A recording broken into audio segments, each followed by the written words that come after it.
Good morning, everyone. Just to make you all aware, we will be starting the webinar at 10 a.m. We're just going to let a few more people join.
Good morning, everyone. My name's George, and welcome to the latest edition in our Current Briefings webinar series, where today we'll be talking about some of the growing commercial opportunities within the EV market, alongside the key obstacles hindering its progress. I'm joined today by Euan Moir, Regional Manager for UK Nordics at Shell Recharge, and John Murray, Head of EVs at LCP Delta. Good morning to you both, and thank you for taking the time to be here today. In just a moment, I will be handing over to Euan and John to kick off the presentation. But before that, I'd like to mention that we will have some time allocated at the end of the session for our audience questions. So please do stick around until then, and we'll make sure your questions are answered. To ensure we see these, please type them in the questions box in the bottom right-hand corner of the screen throughout the webinar. Now, without further ado, I will pass over to Euan and John. Thanks, George. Yeah, good morning, everyone, and obviously welcome to the webinar. Just to sort of reiterate what you said there, so my name is Euan Moir. I'm the Regional Manager for the UK Nordics at Shell Recharge Solutions. My responsibility covers our sales and delivery teams across our home and business charging solutions across the UK and Nordic markets. With me today is John from LCP Data. John, do you want to introduce yourself? Yeah, thanks, Euan. Good morning, everyone. My name is John Murray, and I'm Head of EVs at LCP Delta. For those that don't know LCP Delta, a very brief introduction. We're a research and consulting company that specializes in the energy transition across Europe. We're a team of 100 people supporting our clients with subscription research, consultancy, data and tech products, and training.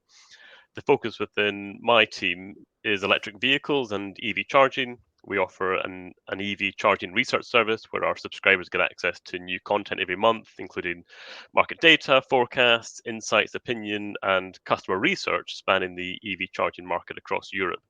And we're really pleased to have collaborated this year with Shell Recharge on the EV driver survey. And it was almost 25,000 EV drivers that we surveyed. And we believe it's the largest survey of its kind ever in Europe and possibly even the world. Yeah, really excited to be here and discuss some of the latest results in today's webinar. Great, thanks, John. And yeah, we've got some really exciting topics to cover off today, from the current trends in the electric vehicle adoption to what the industry can expect as we move forward, as you can see on the slide in front of you. And really the sort of purpose of today is we really want to raise that kind of awareness of what those commercial opportunities are, particularly if we collaborate to overcome some of these issues holding EV adoption back. So just a little bit of summary then, just to reflect on obviously this year's survey. So each year we do an annual survey, of EV drivers across Europe. And this year, as John's alluded to, was our biggest yet. We polled drivers across Belgium, Italy, Netherlands, France, the UK and Germany. And obviously this gives us a great spectrum of views and experiences of EV charging. And the report is getting bigger every year. If I reflect back on 2 years ago, I think it was around 5,000 respondents. Last year it was 15,000, and this year we're well over to 25,000. So we're continuing to see that big jump, which is no surprise as obviously the market continues to grow. John, maybe if I can just come to you. The report, obviously, you can see there has highlighted a number of key trends. Which of these kind of stands out for you? Thanks, Euan. Yeah, I mean, it's a double-edged sword actually, this survey, because we surveyed so many drivers and we asked so many questions. It's really difficult to sort of condense all of that down into a few key points. But I think one of the things that's really clear, as we would expect, is that EV drivers, the most EV drivers are new to electric, and 42% of our survey respondents switched to an EV within just the last 12 months. So it's really indicative, I think, of the rapid increase in new EV registrations that we've seen over the last few years. So new EV drivers on the road is one of the key headlines. And the other thing is that EV drivers, it suggests from the survey results, are not having to recharge quite so frequently compared to previous years. Why is this? Well, car batteries are getting larger. Public chargers are becoming more powerful. So 100 kilowatt plus high power chargers are relatively widespread now, and increasing numbers of EV models are able to accommodate these faster charging speeds. And of course, the public charging network is becoming larger, more widespread, and more reliable. Still some work to go. But these are all factors that are improving the confidence of EV drivers and perhaps resulting in less need to feel the need to recharge every day. Great. Yeah, and then just to reiterate that, I guess we all know that EV adoption, we've continued to see that kind of acceleration over the last decade. But it was notable, obviously, in this year's survey, just how many more new customers are entering into the market for the first time. Obviously, you saw the stat there. I think it's 42% of drivers have purchased their EV within the last year, and obviously that increases further to 67% when we look at the last 2 years. Our sort of anticipation, we'll see that to continue to rise again next year. Particularly with the ZEV mandate plans. Those are passed in January 2024. This government legislation will compel OEMs to obviously sell a rising proportion of electric vehicles before the 2030 ban, on conventional petrol and diesel, or basically face large fines, which we welcome that, obviously, to help customers have more selection of choice on electric vehicles, which we continue to see increase as the market grows. John, obviously keen to hear your thoughts again on this. Would you be able to walk us through what this means for the EV industry? Yeah, well, I think at the moment we're in a really interesting phase of the EV adoption curve. What we've witnessed over the last 12 to 18 months, in my view, and what I would call, is a shift from a supply constrained market around EVs, something that's much more demand constrained. What I mean by this, so really over the previous 5 to 10 years, so historically, really, the supply of electric vehicles has not kept pace with the demand for the vehicles from customers. There just weren't enough EV models available on the market. And we were actually seeing some really crazy lead times for vehicles, sometimes 9 to 12 months or even longer, 2 or 3 years ago. But we've, over the last year or two, we've started to see a shift in the landscape, and car manufacturers have really ramped up their production volumes over the last 3 to 4 years, and particularly in the last year. You may remember a couple of years ago that there was lots of talk in the market around key component shortages, car manufacturers not able to get enough semiconductors and other components. So there was a real kind of constraint around the car manufacturers not able to kind of make enough of these EV models despite having huge growth targets. The car manufacturers now have largely got their ducks in a row. Some of the issues around key components that are perhaps manufactured in China and other places around semiconductors, COVID lockdowns haven't had, we're not seeing those anymore. So actually those constraints have been overcome largely. But we've now got suddenly this scenario where the demand for EVs is maybe just starting to soften. And I'm not saying actually that the demand is falling, but maybe just not increasing quite as much as we were perhaps expecting 1 or 2 years ago. earlier this year, Tesla made a fairly high-profile announcement that they were cutting prices for a number of their vehicles, so focusing on volume over profit. On the other hand, some of their other main competitors in the EV space, for example, Volkswagen, have adopted a slightly different approach, not reducing their prices, and now they're manufacturing more vehicles than they're able to sell. So why is this? So the market is certainly getting more competitive. That there are many more EV manufacturers offering way more models. Customers have got a lot more choice now over which vehicles they can buy. But really, the main factor I think is the strengthening macroeconomic headwinds that we've witnessed over the last year or so. Clearly, the rising cost of living is having a big impact. Rising electricity prices, particularly here in the UK, which have increased 2 to 3 times over the last couple of years, and of course higher inflation. And these, I think, are all giving prospective EV drivers, new EV drivers that we've just talked about, kind of pause for thought, I think, and we're certainly seeing some evidence that the demand that we were forecasting a year or so back is maybe not quite as strong as we were thinking it could be. Nevertheless, the direction of travel here is clear. But you referred to it already, Euan, the ZEV mandate and the end point 2035 in the UK to be fully electric for all new cars. That's the end point. The ZEV mandate kicking in next year, making it mandatory for car manufacturers to sell a minimum percentage of zero emission vehicles. And the question mark for me is what's going to be the shape of that curve over the next 2 to 3 years, and that's something that we're looking at very closely within our company.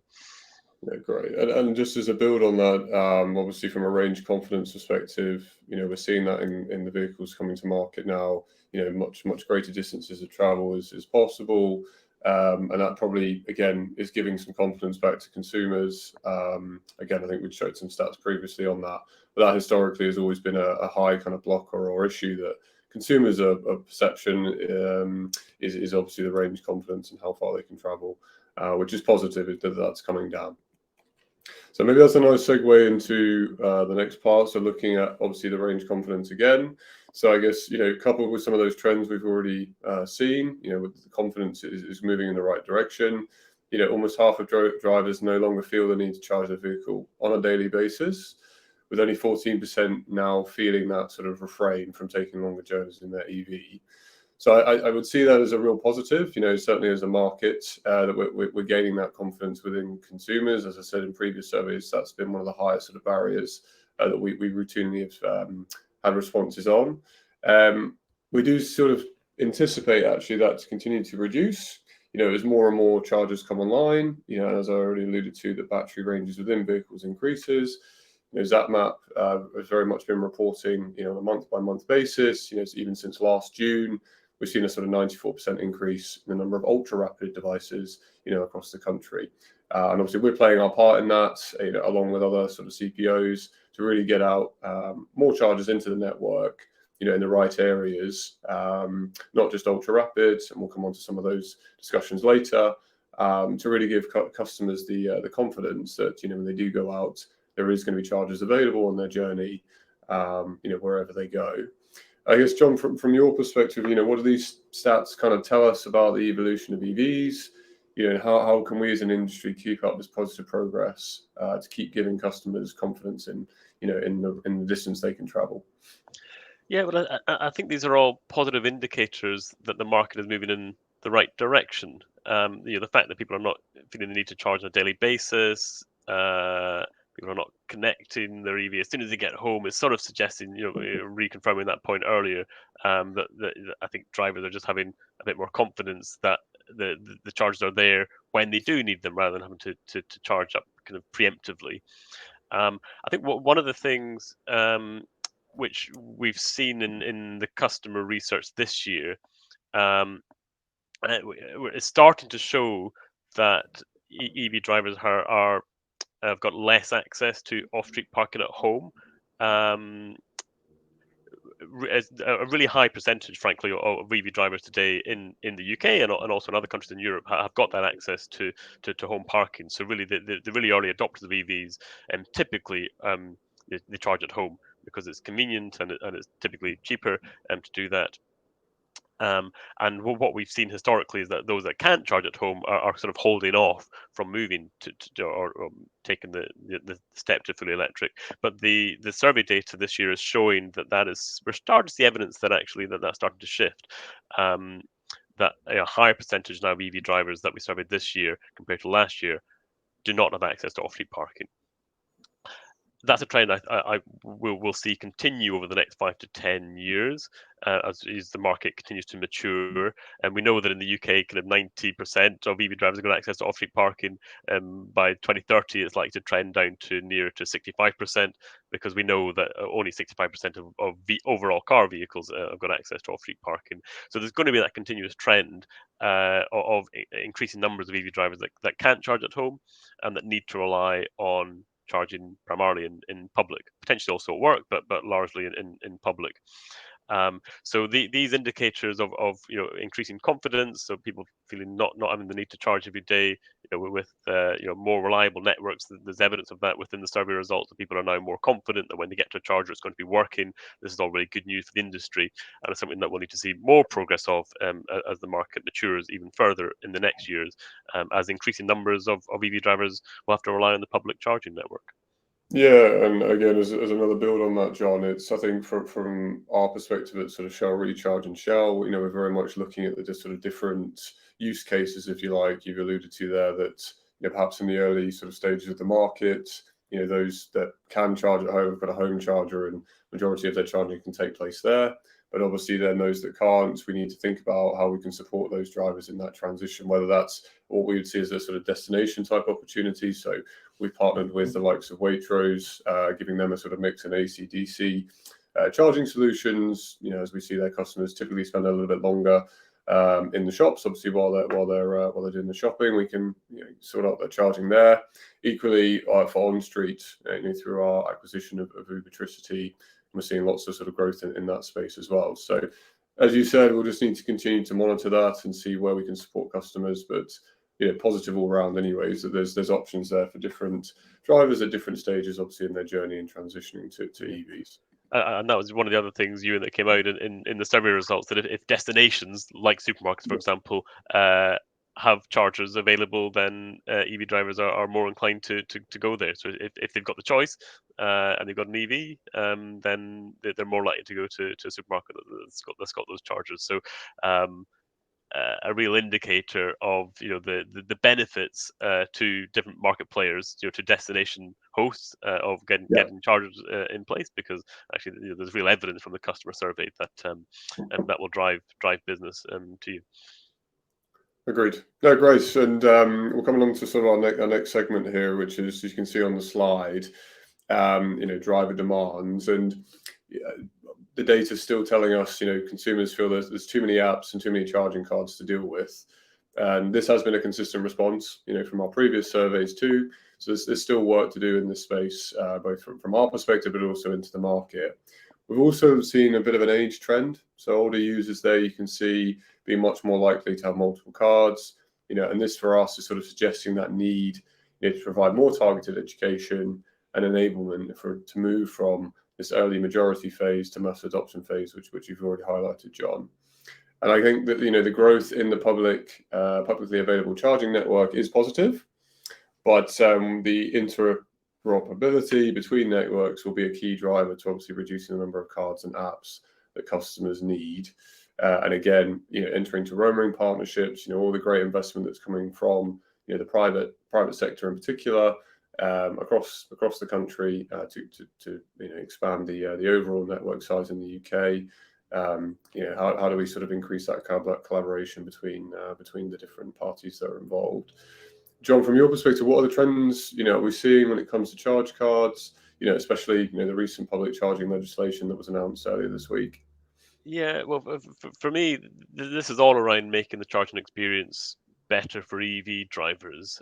In the UK in particular, there's historically been this sort of walls up approach among the CPOs, the public charge point operators, which has meant that drivers have needed to have a different charge card to access each different network. So there's examples, I think, of EV drivers that have got 6 or 8 or 10 different charge cards, which is really sort of evidence of a market that's in sort of the early stages, and it's not the best customer experience, and I think actually the early adopters, the guys that are really motivated to get an EV, they don't mind that so much, because it's new and it's techy and all that sort of stuff. But it's really not the setup that we need when we're going towards this end point of everyone driving EVs, and everyone and their dogs. It's just not going to happen. So what we've seen, I think, in the survey this year is this sort of incremental improvement of things starting to get a little bit better. There are I think on that left hand chart you can see that last year 31% of EV drivers had 4 or more charge cards. It's now 23%. That's perhaps an indication that things are starting to get better. In the UK there are growing numbers of mobility service providers offering access to multiple networks. That's something that wasn't really around much 2 or 3 years ago. The new public charging regulations in the UK, Euan, that you mentioned, announced earlier this week, they'll make it mandatory for charge point operators to give access to at least one other roaming partner. So it's just going to be opening the doors, I think, to access to multiple networks using the same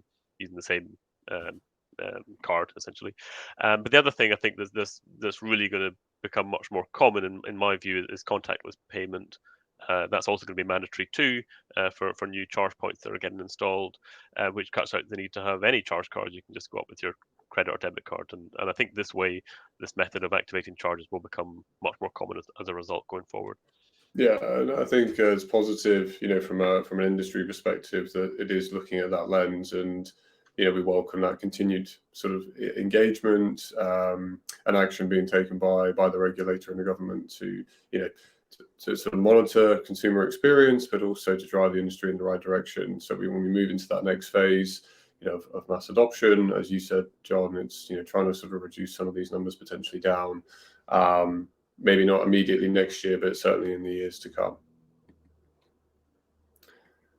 Great. Just before we sort of close off and give us sort of key takeaways, I just thought it was important just to share kind of some of the great work that we're doing, at Shell Recharge and sort of more broadly into Shell.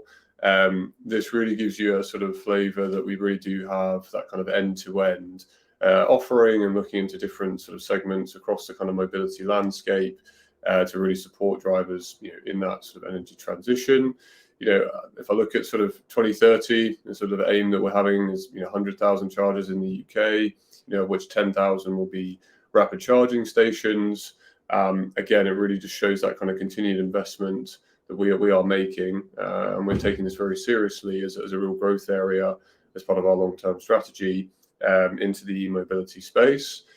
Just keep an eye out as well. Obviously, we've got the follow-up to this where you'll get the slides from today's session. We are also releasing a host of videos very much focused on our home installation journey, and this is really to sort of provide that education to those customers that are looking to make the switch for the first time, understand how it works, kind of what to expect, what to look out for, and some frequently asked questions. So should be released very soon. We've been super excited about that. Again, building on what we're learning from this survey, a lot of it is how do we play our role in educating customers, who are making that switch for the first time. So, summary of the kind of key takeaways. So what does this kind of all mean for the different stakeholders that we see? Well, obviously more charging is needed everywhere, and I think even more so in certain areas of the country like the North East and East Midlands, where we still sort of see that lagging behind. Increased demand for public charging. It's going to be an option for businesses, with parking infrastructure, the opportunity to attract new customers, by collaborating with charging infrastructure partners like ourselves. I think also from a driver's perspective, there are still barriers there. We've mentioned about range anxiety. Positive is that I think they are being reduced, certainly through greater charger availability and longer battery ranges on vehicles. But there's still a lot of growth required in charger availability if we're to meet that expected future demand, particularly as we move into the mass adoption phase. And I think the reliability of the chargers and speed of deploying them are going to be key focus areas, both for ourselves, but also other CPOs in the public charging domain. John, from your perspective on businesses? Yeah, I mean, businesses, well, collaboration. I think there are so many roles across the EV charging value chain, from energy supply to charge point manufacturing and installation, charge point operators, the e-mobility service providers, smart charging players. There are so many different players, and they all need to work together. No single company can play across the whole value chain, even though, yeah, well, actually, maybe Shell might want to disagree on that one, but essentially, there are so many different parts that all need to come together to make a proposition which has the customer. We have to remember that this is, we're developing ultimately an industry that needs to be beneficial and convenient and cheap and so on for our customers. And we need to have this charging everywhere, like you mentioned, Euan. So at home, on our streets, high-powered chargers along motorways, chargers at work for employees, for trucks, buses, that sort of thing. So it can be really mind-bogglingly complex, but the industry is largely pulling in the same direction now, and we're seeing new announcements of companies collaborating every single day, which I think is more evidence that the EV charging market is moving from this early stage to the early stages of market maturity. But a lot more to come, I think, and a lot more collaboration and partnership required to really drive this next growth phase that we're moving into. Yeah, and again on that, I think we are seeing that as an industry. The recent sort of association, the Charge UK Association, which we're proud to be a founding member of, is really sort of bringing together CPOs in the public domain together to sort of see how can we tackle some of the bigger challenges that we're facing to support the growth in the industry that we all want, but also customers want. So I guess not hasn't solved everything yet, but it's certainly a start in trying to sort of tackle those head on. And I think that leads nicely into the last one as a stakeholder around policymakers. So we really welcome that kind of continued engagement and action that's certainly needed by the government and regulators to help that continue to growth in the market, which obviously we've all achieved so far. We've sort of briefly mentioned, obviously, the recent public charging regs are, a great start, certainly to improve consumers' experience when charging on the public network. We welcome any steps, from the government to support consumer confidence in the network, and find many examples in these regs of kind of things that we're already doing at Shell, which is really positive. I think it's just important that the government, the regulator, now continues to work, with us and other CPOs, to make sure that everything is crystal clear, so we can get on and do the job that we need to do to meet those regs in the coming sort of 12 to 18 months. Anything else from you to add on that, John? No, I think you covered enough, Euan. Great. That's the sort of final slide from us today. Thank you all very much for listening. I guess, George, if I pass it back to you, just from any Q&As or questions we've got to answer. Yeah, fantastic. Thank you, Euan and John, for that insightful presentation. I think it's fair to say there is certainly a lot of interesting information to actually digest from it. So we will now be moving on to our Q&A section. So please do get your questions in. For that, maybe I will ask just the first question to get the ball rolling. So what are your thoughts on the current geographical EV charging disparity? And is this something that Shell is conscious of? And what do you think could be done to actually mitigate this? Euan, maybe you can just start on that. Yeah, I mean, I think we recognise, that disparity, across the country. I think I mentioned sort of two particular areas as an example where we need to see that growth. All I would say on that is, we're working with partners, to find sort of the right locations as to where we're going to sort of do our next deployment of chargers on the public network. Equally, that's something that we're targeting from an electricity perspective into new areas. Recent announcement, I think it was in Lincoln and Liverpool, where we're going to be partnering with them to obviously deploy our lamppost charging solution. So, I think across the board, we are conscious of that and recognise that, we need to do more. And certainly we're seeing that from an investment point of view in the coming years to grow our network further. But we are proud of the sort of success that's been achieved so far. But as I said earlier, I think our goal is to have 100,000, by 2030, of which 10,000 are rapid charging stations. So no small feat, a lot of work to do, but definitely have the mindset and certainly investments backing to make that happen.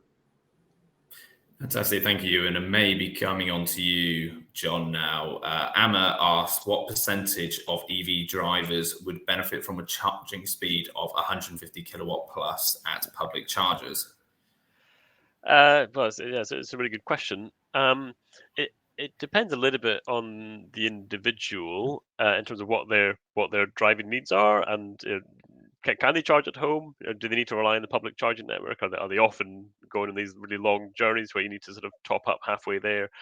And it also depends, of course, on the car that you drive and to what extent the vehicle is actually capable of taking these high power these higher powers. Because many of the vehicles, even if you go to a 150 kilowatt charger, the car won't be able to to accept that rate of power. So it can't give a sort of definitive answer, frankly, in terms of the exact percentage of EV drivers that would benefit from that. But it's a really important part of the mix is these high power chargers. The drivers of tomorrow are perhaps going to be much more of the mindset of the use case where actually you can just go up to a charger, plug in for 15-20 minutes, and then that's your charging done for the week type thing. And of course, the range anxiety thing, it's perhaps reducing to some extent because the batteries are getting larger. There are more chargers around, but it's still a pretty big issue, frankly, range anxiety. And we need those high power chargers in the ground to give the future EV drivers confidence that they're not going to be stuck halfway home. Yeah, and maybe just to build on that, John, I think you've hit the nail on the head. Education really, it sounds like, is what we play a role in that, both yourself and obviously, Shell Recharge, to help customers really understand that specific use case for what they need to use. If I think about my parents and things, saying, if I've got a hybrid car, can I go plug that in at 150 kilowatt? No, you can't do that. But they're not to know, right? They're new into the market for the first time. And actually, do you really need 150 kilowatts for what you're going to be doing? As you said, it could be at home. You might be stopped for an hour, so maybe a less sort of fast charger would be more suitable. So we certainly are keen to play a bit more of a leading role in really helping customers understand exactly what they need, from a charging solution perspective, as they sort of transition into EV for the first time. Yeah. And let's remember as well that typically higher power charge, the higher the power, the more it will cost you. And so most of the time you probably don't need to rely on those really high power chargers. So it's perhaps going to be a more cost effective solution to be, if you've got longer dwell times, if it's at home or if it's an on-street charger near your home, for example, where actually you don't need to accept really high power charging because you can park for 12 hours overnight. You pay a cheaper price and therefore it's more cost effective. So. Fantastic. Thank you both for those answers. And there's a really interesting question from David Cornish that's come in. So he starts off saying that maintenance of the charging network does seem to have taken a back seat to getting chargers into the ground, with broken chargers taking far longer to fix than pumps at a fuel station. Now, the actual question is, how do you see this changing with the rapid increase in the number of EVs combined with this week's legislation targets of 99% reliability? I'm not sure who would like to take that first.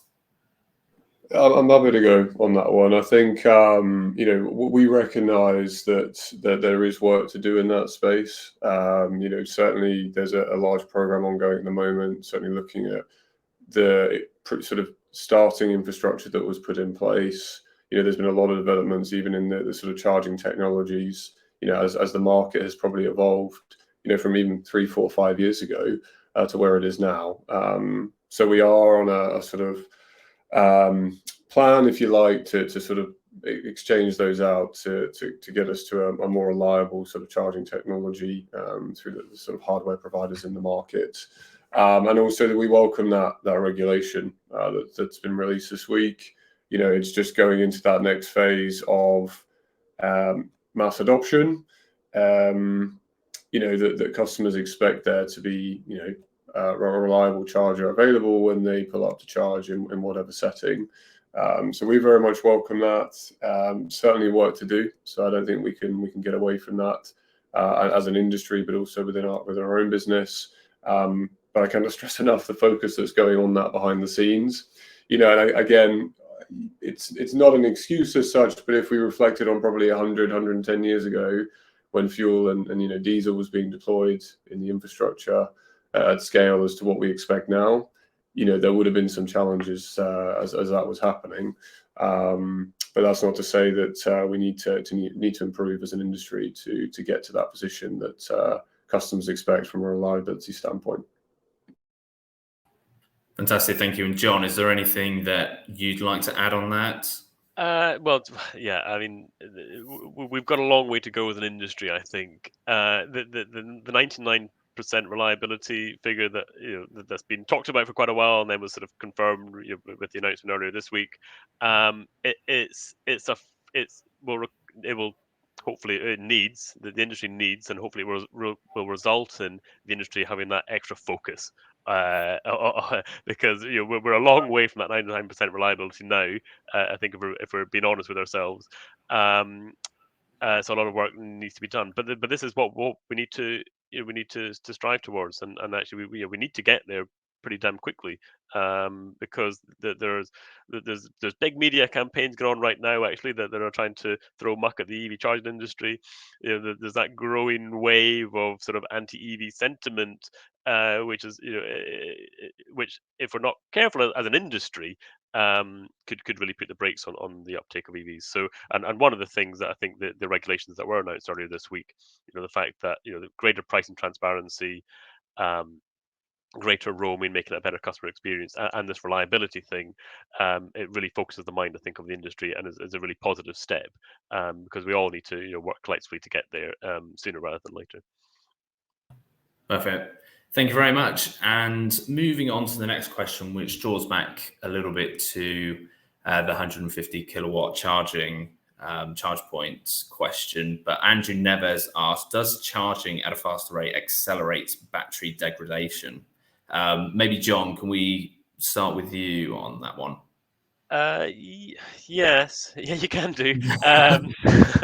I mean, I think actually the answer is yes. I mean, if you're charging at very high power charging, that potentially will have a bigger impact on your battery and will degrade faster compared to if you're charging at much slower speeds.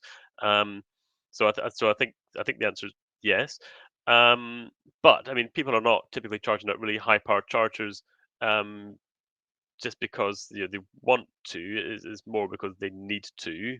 That's not always the case. People just like to go to because it's convenient, and so on. But yeah, my understanding is that slower power charging has a lesser impact on the battery. But even the evidence, I think, is actually that if you're charging at these high power charging speeds, the batteries are still lasting way longer than people were kind of fearing, even just kind of 5 or 6, 7 years ago.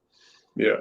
One of our partners who we work with for our sort of fleet business, Geotab, they've done some research into this. Looking at if someone charged 3 times as often as someone who never charged on a high power ultra rapid charger, what would be the impact? And it was like less than 1%. And that was over a sort of 2-year study. So I think again, this is coming back to that piece around sort of education, into consumers. I can understand it's a very valid question, but something we need to sort of support on in education there to sort of say you'd be okay. I think if you left it on 24/7, I'm sure there would be some impact there. But building on what you said, John, I think the impact is still minimal. And again, we'll see that obviously come more to light, as the industry continues to grow and vehicles are, out in the market for significant lengths of time. So, but our research sort of shows it's not as actually big an impact as we kind of perhaps perceive.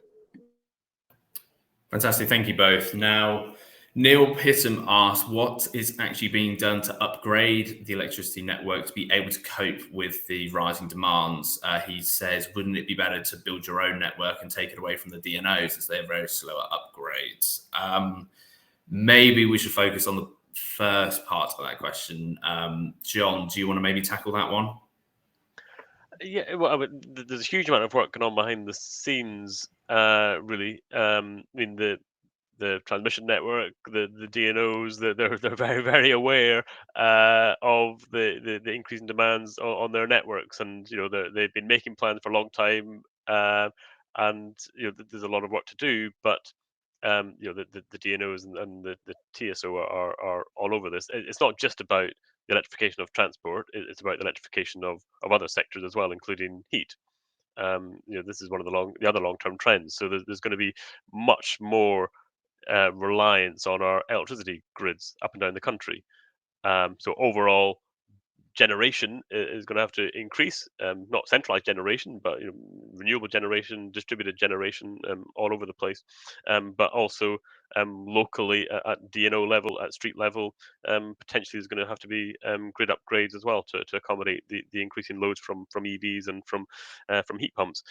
But we've not really touched upon this at all during the webinar. But smart charging, so using market signals to move these loads of EVs to off-peak times really will help to balance the grid and mitigate the need for upgrading the networks. And National Grid have said many times before, given the updates that we're going to see in electric vehicles, the grid will cope.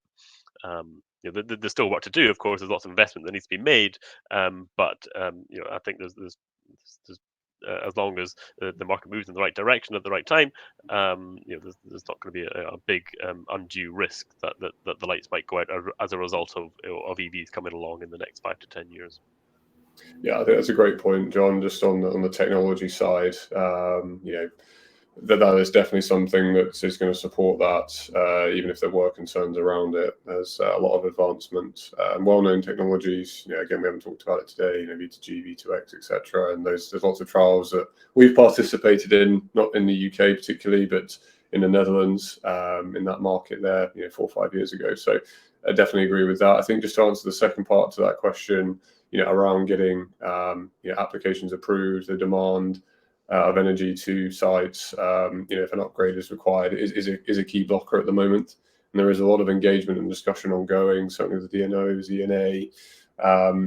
How can we speed that process up? Because I think that's another frustration we hear often. We can see the chargers are in the ground. We're just physically not able to energize them until we've got that. So it's a focused area that we're sort of really trying to sort of engage with the relevant stakeholders to enable us to deploy faster, in those areas that we've obviously done all the infrastructure works. But I definitely agree with that it's something that needs to improve, as we need to obviously keep the up pace of deployment and charger availability, as we continue to see that growth curve of people moving to EVs for the first time. Fantastic. Thank you both for that. And I think that's about time, all we have time for, really. I know there's a few questions still left in the chat, but please, I'm sure Euan and John would both be happy to answer those via email or any other method. So thank you again, Euan and John, for a really interesting presentation. And thank you to everyone who's actually joined us and contributed to this webinar. Before we finish, I am delighted to announce that Current will soon be launching a new podcast series exploring key trends from around the UK energy sector. Stay tuned for further details, as this will be announced in the near future. But for now, that is all from me, and I hope you have a lovely Thursday and keep an eye out on Current for the next Briefings webinar. Thank you, everyone. Thank you. Thanks. Bye-bye. Bye.